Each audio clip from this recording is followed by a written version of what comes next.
दोस्तों, बाबा साहेब की आज एक ऐसी कहानी से रूबरू कराऊंगा। बाबा साहेब भीमराव अंबेडकर संविधान सभा की प्रारूप समिति के अध्यक्ष भर थे, तो संविधान बनाने का पूरा श्रेय उन्हें ही क्यों दिया जाता है? आखिर जब संविधान सभा में कुल 389 सदस्य थे, तो अकेले अंबेडकर को ही इतनी तवज्जो क्यों दी जाती है? भीमराव बाबा साहेब अंबेडकर को भारतीय संविधान का जनक क्यों कहा जाता है? आखिर क्यों लोग मानते हैं कि भारत का जो संविधान है उसे डॉक्टर अंबेडकर ने ही बनाया था? ये सारे सवाल हर किसी के जहन में आते हैं। द्वितीय विश्व युद्ध की समाप्ति के साथ ही ये तय हो गया था कि अब अंग्रेज भारत पर लंबे वक्त तक शासन नहीं कर सकेंगे। लेकिन अगर अंग्रेज भारत छोड़कर जाते हैं तो इतने बड़े देश की जिम्मेदारी सौंपी किसे जाए? आखिर वो कौन होगा जिसके हवाले पूरा देश होगा? आखिर कांग्रेस में वो कौन कौन से नेता होंगे जिन्हें अंग्रेज देश चलाने की जिम्मेदारी देंगे? इसी सवाल का जवाब तलाशने के लिए 23 मार्च 1946 को कैबिनेट मिशन का दल दिल्ली पहुंचा। जब सितंबर 1946 में अंतरिम सरकार बनी, इस टीम में 3 लोग शामिल थे: Patrick Lawrence, Sir Stafford Cripps और एबी अलेक्जेंडर। इस दल ने सभी पक्षों से मिलकर बात की। 16 मई 1946 को कैबिनेट मिशन इस निष्कर्ष पर पहुंचा कि भारत की आजादी के बाद अंग्रेज भारत की सत्ता संविधान सभा को सौंप देंगे। इस संविधान सभा में कौन कौन होगा, इसके लिए चुनाव होगा। यह भी तय हुआ कि संविधान सभा में कुल 389 सदस्य होंगे, जिनमें 292 सदस्य प्रांतों से और 93 सदस्य प्रिंसली स्टेट्स यानी रियासतों से होने थे। 25 जून को कैबिनेट मिशन की इस योजना पर आम सहमति बन गई। 29 जून को मिशन वापस लौट गया। इसी मिशन की सिफारिशों के तहत अंतरिम सरकार का गठन हुआ, जिसमें 2 सितंबर 1946 को भारत की अंतरिम सरकार बनी और जवाहरलाल नेहरू देश के पहले प्रधानमंत्री बने। बंगाल से संविधान सभा के सदस्य बने, तो अंबेडकर इससे पहले कैबिनेट मिशन की सिफारिशों पर संविधान सभा की 385 सीटों के लिए जुलाई-अगस्त 1946 में चुनाव हो गए थे। उस चुनाव में अंबेडकर भी एक उम्मीदवार थे, जो बंबई से शेड्यूल कास्ट फेडरेशन के उम्मीदवार थे, लेकिन वो चुनाव हार गए। लेकिन महात्मा गांधी से लेकर कांग्रेस और यहां तक कि मुस्लिम लीग के लोग भी चाहते थे कि अंबेडकर को तो संविधान सभा का सदस्य होना ही चाहिए। तब बंगाल से BR अंबेडकर को उम्मीदवार बनाया गया।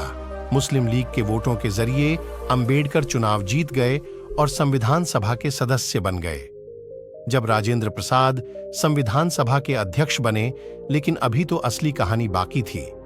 जिस मुस्लिम लीग ने कैबिनेट मिशन के चुनावी प्रस्ताव को स्वीकार कर लिया था, उसी मुस्लिम लीग ने संविधान सभा में शामिल होने से इनकार कर दिया। इस बीच 6 दिसंबर 1946 को ब्रिटिश सरकार ने भी मान लिया था कि 2 देश और 2 संविधान सभाएं बन सकती हैं।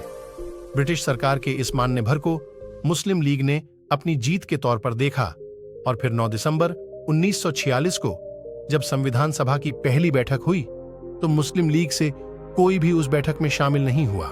मुस्लिम लीग ने मुस्लिमों के लिए अलग संविधान सभा और अलग देश की मांग कर दी। लाख कोशिशों के बाद भी जब मुस्लिम लीग के लोग नहीं माने, तो संविधान सभा ने अपना काम शुरू कर दिया। सबसे वरिष्ठ सदस्य डॉक्टर सच्चिदानंद सिन्हा को संविधान सभा का अस्थायी अध्यक्ष नियुक्त किया गया। फिर 11 दिसंबर को सर्वसम्मति से डॉक्टर राजेंद्र प्रसाद संविधान सभा के अध्यक्ष नियुक्त किए गए। संविधान सभा की बैठक के 5वें दिन 13 दिसंबर को जवाहरलाल नेहरू ने संविधान सभा में लक्ष्य संबंधी प्रस्ताव पेश किया। वरिष्ठ कांग्रेसी नेता पुरुषोत्तम दास टंडन ने इसका अनुमोदन किया। हर सदस्य को इस पर अपनी बात रखनी थी। शुरुआत तो इसी से हुई कि जब तक मुस्लिम लीग के सदस्य इस सभा में शामिल नहीं होते, बात होनी ही नहीं चाहिए। लेकिन फिर मुस्लिम लीग का अड़ियल रवैया देखकर संविधान सभा के ज्यादातर लोग आगे बढ़ने पर राजी हो गए। जब पहली बार संविधान सभा में बोले अंबेडकर, और फिर आई तारीख 17 दिसंबर 1946, वो तारीख जब डॉक्टर भीमराव अंबेडकर पहली बार संविधान सभा में बोले। हालांकि उस दिन डॉक्टर अंबेडकर से पहले 20-22 और भी सदस्य थे जिन्हें बोलना था। वरिष्ठ पत्रकार राम बहादुर राय अपनी किताब भारतीय संविधान की अनकही कहानी में लिखते हैं कि अंबेडकर 17 दिसंबर को बोलने के लिए तैयार नहीं थे, क्योंकि उन्हें पता था कि और भी लोग उनसे पहले बोलने वाले हैं, लिहाजा उनका नाम अगले दिन आ सकता है, तब वो तैयारी करके संविधान सभा में बोल सकते हैं। लेकिन और लोगों को पीछे छोड़ते हुए 17 दिसंबर को ही संविधान सभा के अध्यक्ष राजेंद्र प्रसाद ने अंबेडकर को बोलने के लिए आमंत्रित किया। उस दिन अंबेडकर बोले और खुलकर बोले, और ऐसा बोले कि उनका कहां इतिहास हो गया।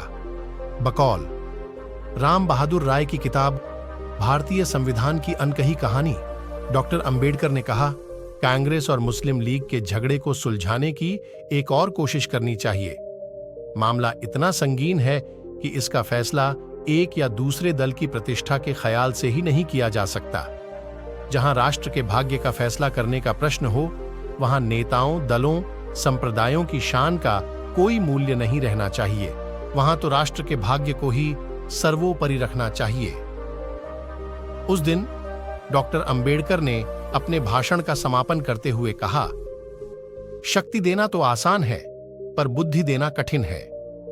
अगर सभी लोगों को बाबा साहेब के जीवन की छोटी या बड़ी जानकारी चाहिए, तो हमारे परिवार का हिस्सा जरूर बने। धन्यवाद।